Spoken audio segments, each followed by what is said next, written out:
7:48, se acaba de producir la primera, hasta ahora y única reacción del Contralor destituido, tumbado, elección anulada por el Consejo de Estado. El Contralor que fue mal elegido, dice la sección quinta del Consejo de Estado. El Contralor Carlos Hernán Rodríguez dice que va a respetar y acatar las decisiones judiciales. Camila Carvajal. Y es, Néstor, un mensaje de Carlos Hernán Rodríguez, el Contralor General de la República, a través de su cuenta de Twitter. Respeto y acato las decisiones judiciales. Lo más importante es Colombia y su estabilidad institucional. Contraloría de la República, activa y altiva, a puertas de su centenario, cumpliendo su labor misional.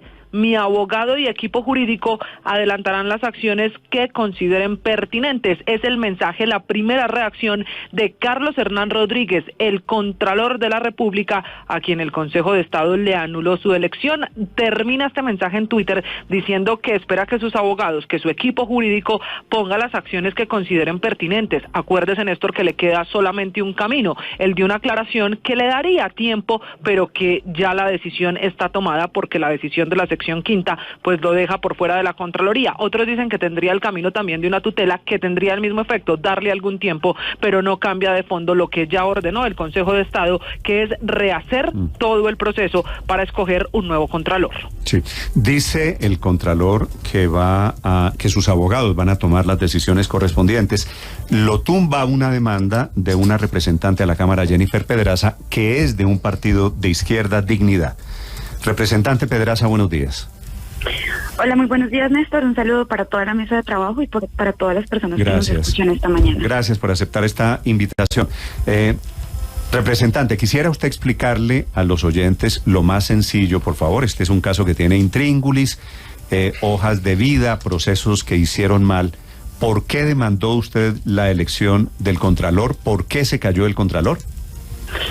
Lo primero que me gustaría explicar es la importancia que tiene la Contraloría General de la República, para que toda la gente que nos está escuchando sepa que este es un ente de control que debe fiscalizar que la plata que ustedes pagan en impuestos se invierta efectivamente en lo que necesitan las ciudades, los departamentos y el país. En ese sentido, es muy importante que se cumpla la ley a la hora de elegir quién va a dirigir esta entidad, la Contraloría, porque además estamos hablando de bastantes puestos y en ese sentido lo que pasó fue que se vició el trámite, es decir, violaron la ley. La mesa directiva del anterior Congreso y del actual Congreso, porque esto no es solo responsabilidad del anterior Congreso, sino de del señor Roy Barreras, se pasaron la ley por la faja para incluir de manera arbitraria a Carlos Hernán Rodríguez, el excontralor, pero el que había sido elegido contralor, como la persona que encabezaría la lista de elegibles. Para elegir el contralor se empieza con un examen, pensemos como en una especie de ICFES, en donde se presentan todas las personas que quieren ser contralores generales de la República. Se eligen los mejores 20 puntajes y de esas 20 personas, ponderando por la hoja de vida, se eligen los últimos 10 finalistas. El Congreso pasado montó una primera lista que no cumplía el criterio de paridad. Después de eso, se tuvo que corregir ese error para consolidar una lista que sí cumpliera el criterio de paridad, pero lo que hizo el expresidente del Senado, Roy Barreras, fue aprovecharse de ese momento para crear una tercera lista que no tiene ningún sustento y en donde inflaron artificialmente el puntaje del señor Carlos Hernán Rodríguez para que pasara del puesto tercero al puesto número 1 en esa lista de elegibles. ¿Por qué hacen esto? Todos los gobiernos anteriores han intentado tener órganos de control, entes de control de bolsillo muy cercanos al gobierno, y cuando el presidente Gustavo Petro era senador, era el que más se rasgaba las vestiduras. Acláreme eso. El Contralor Rodríguez, ¿por qué dice usted que era un Contralor de bolsillo? Porque el gobierno y su bancada hicieron todo lo posible, hasta viciaron el trámite para ponerlo como el nuevo Contralor, sobre todo poniéndolo, digamos, en contradicción quizás con la candidata Rangel, que según muchas personas era muy cercana a Pipe Córdoba. Pero pues para hacer esto lo que hicieron fue viciar el trámite, violar lo que establece la Constitución y la ley que reglamenta el método para elegir a la Contraloría. Entonces yo lo que he estado denunciando desde el principio, desde hace 7 meses, es que si realmente estamos hablando de un cambio en la política de Colombia, tenemos que empezar porque los entes de control sean independientes. ¿Qué es lo que les interesa tapar? O sea, si realmente queremos que se transforme la política en Colombia, no hay ninguna preocupación porque se elija, no debería haber ninguna preocupación porque haya un contralor, un fiscal o un procurador independientes del gobierno. Eso es lo que siempre hemos pedido y hemos luchado desde antes, y ahora que el presidente Gustavo Petro pues llegó... ¿Usted recuerda, representante Pedraza, cuántos votos hubo por el contralor? Si no estoy mal, fuimos 22 congresistas los que votamos en blanco y el resto del Congreso votó por Carlos Hernán Rodríguez. Por eso, pero en ese resto del Congreso también hubo votos de algunos uribistas y de algunos parlamentarios que no estaban con el gobierno. Entonces digo, por eso es la pregunta que le quiero reiterar. Okay. ¿Eso no es la garantía de que no era un contralor de bolsillo? A mí me parece que no es solamente un contralor muy cercano al gobierno, aunque también, sino un contralor que, pues como hubo denuncias, solamente duró 6 meses en la Contraloría y hubo varias denuncias que señalaban que el partido de la U, que el Partido Conservador y que Roy Barreras tenían cargos en la Contraloría, y en ese sentido, pues, digamos, con qué fuerza la Contraloría va a investigar, por ejemplo, a los alcaldes y gobernadores de esos partidos. Así que yo creo que en esto sí coincide tanto el gobierno, que quiso poner una ficha, digamos, a la fija, una ficha que pudiese ser muy cercana al gobierno, pero que también satisficiera esos intereses de los partidos tradicionales. En ese momento nosotros advertimos, ustedes están violando la ley al poner a Carlos Hernán Rodríguez de manera arbitraria a encabezar la lista a la Contraloría. Sin embargo, pues obviamente no les importó.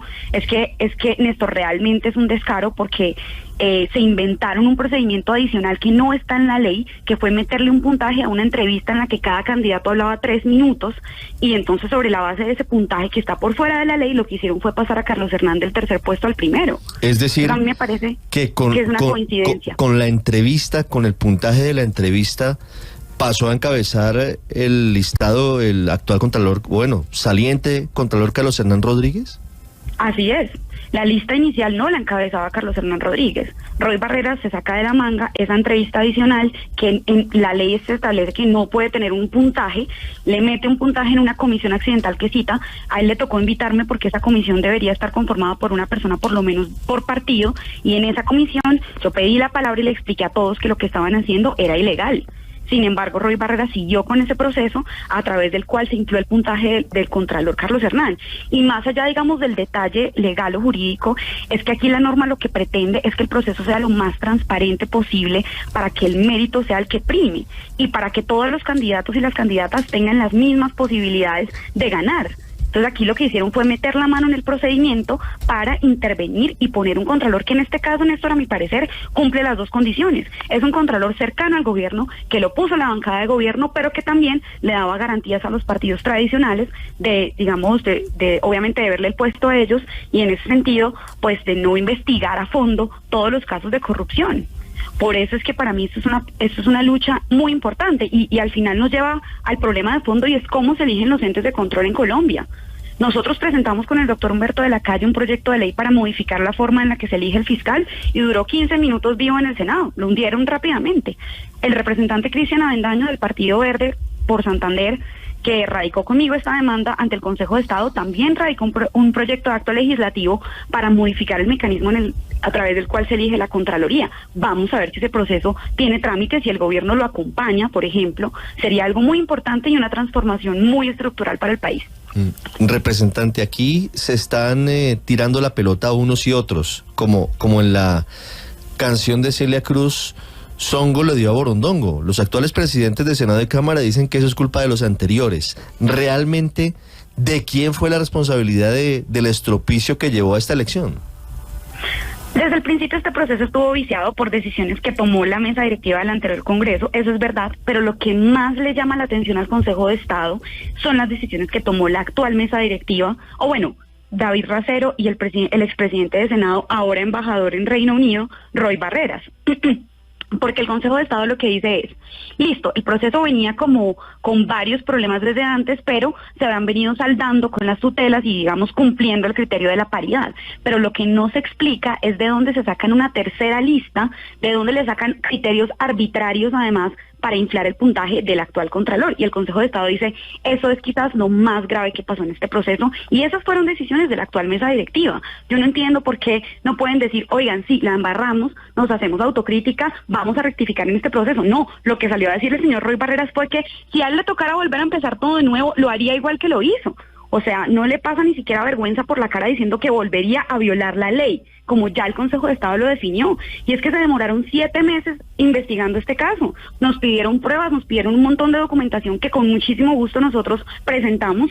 Y en ese sentido, pues, el fallo es muy claro. El presidente de Cámara, David Racero, acaba de trinar que le va a pedir una aclaración al Consejo de Estado. Vean, yo le recomendaría que leyera el fallo porque es muy claro y es muy contundente, señalando que el principal vicio de trámite lo cometió la mesa del actual Congreso. A propósito de lo que dice el fallo, ¿qué dice frente al proceso? ¿Desde dónde se tiene que corregir? ¿Desde el concurso? ¿Desde la construcción de las listas? ¿De dónde tiene que partir el Congreso de la República para volver a elegir Contralor General? Todo Estado estableció que debe iniciarse desde cero el proceso. Eso implica hacer una nueva convocatoria, realizar un examen y volver a conformar una lista de nuevos elegibles. O sea, aquí se abre además una oportunidad importante para que los mejores juristas de este país pues se presenten y que las personas que quieran ser contralores pues se presenten y que haya un proceso mucho más transparente. El mismo doctor Rodríguez, cuya elección es anulada, ¿podría meterse en el nuevo proceso?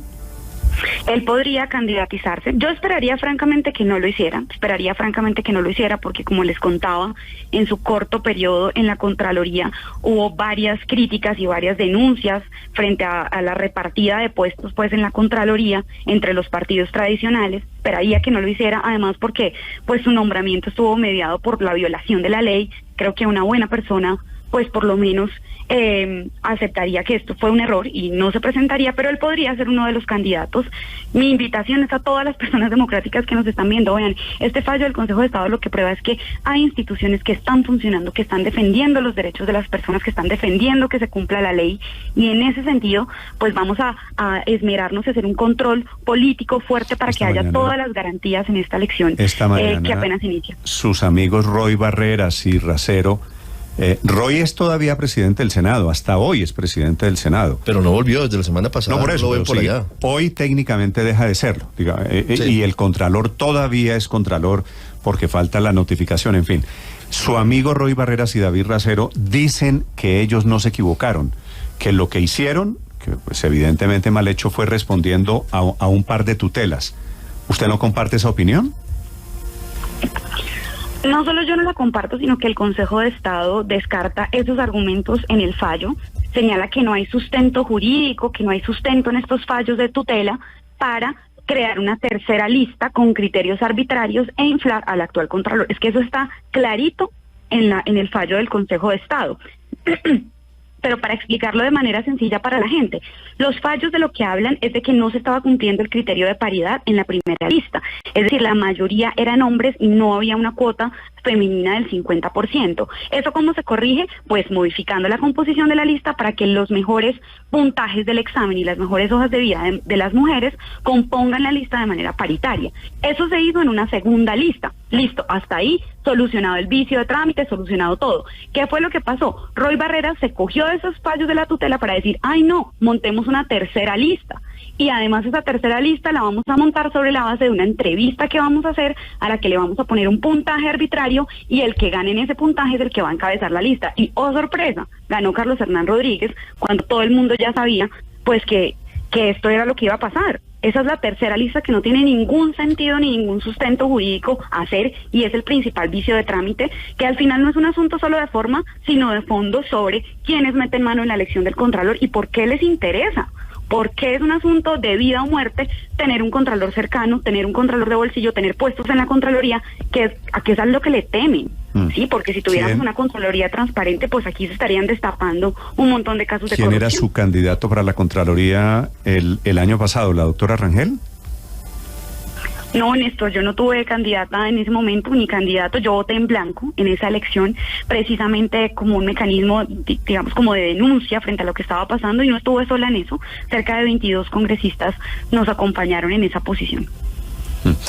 Pues vamos a ver qué pasa. El Contralor Rodríguez me informa que todavía no ha decidido si se mete o no para ser nuevamente candidato a la Contraloría. Dice, de momento intenta acatar el fallo, pero quiere él escuchar a sus abogados. Veremos qué pasa con este proceso, doctora Pedraza, ¿verdad? Gracias. Muchísimas gracias a ustedes por el espacio. Un abrazo. Blue, la alternativa.